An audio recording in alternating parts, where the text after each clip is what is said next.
اوكي انا توبيان بان ahay gabadh Tigray aan ahay Soomaalidu inaad Soomaali ku heesto iyo inaad luqadda xabashiga ku heesto teeba ku horeysay diiwaan ka daba dhow caawa magaalada Hargeysa caasimadda Soomaaliland waxa ay u kala xiran tahay bahda fanka Soomaaliland oo ama Soomaalida baan idhaahdee oo caawa dhammaantood inta badan ay ku sugan yihiin hodheelka Dhoollayre ee magaalada Hargeysa waxa dhinacayga fadhida aan ka bilaabay fanaanadii luqadaha badan ku hees jirtay ee xiisaha gaarka ah ee dadku waxa weeyaan caawa talma afxamashi bay ku hadlaysaa misaab Soomaali ba dad badan is oran doonaan laakiin waa arki doontaan ka degdegi maayo Cabdirasaaq Saciid Xamse Qurus iyo lamaanihii fanka oo iyaguna caawa madashan ugula sugan ayaa goobta ku sugan ugu horeyn soo dhaw wandhow walaal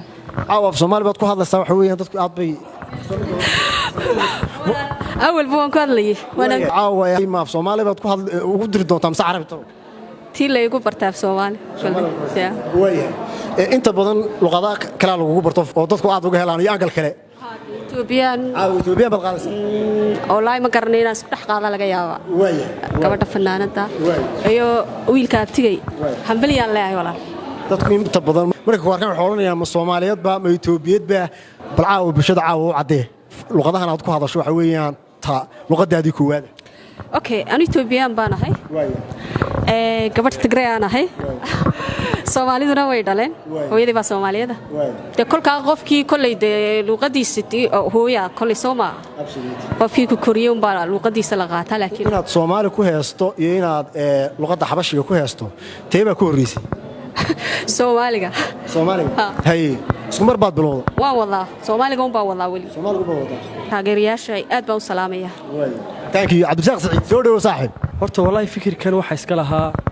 shakhsi aad qaali ah oo bartan ka salaamayo ahna gudoomiyahayga danu gudoomiyahayga waalid buu yahay Taha Cabdi Jaamac Ducaale Taha Cabdi Kaas marka fikirkan isaga lahaa ya fikirka dhana meesha caawa jiraba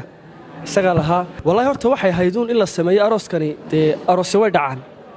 wax ka duwan aroosyada kale way wax kasta hal ku dhig bay leeyihiin arooska marka la deeyo kastuway marka la xasuusto waxa la xasuusanaya aroos kaliyaata ee calan adduunka meel ay ka dhacdaa ma jirtay aroos inta calan soo lolo la keeno marka waxay ka dhigantay inuu calankoodina caawiyagana taagan yahay sida uu gidbu fikirkan ku yimid marka Smart Dental Clinic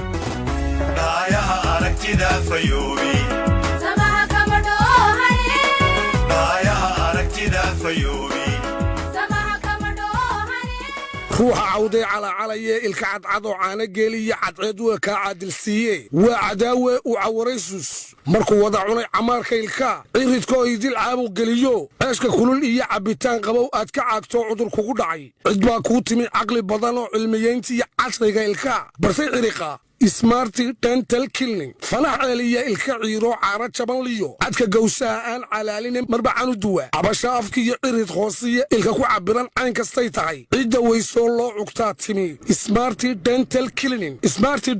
Clinic waxaad ka helaysaa xidhista ilkaha safaynta ilkaha saarista ilkaha iyo weliba gelinta buuxinta ilkaha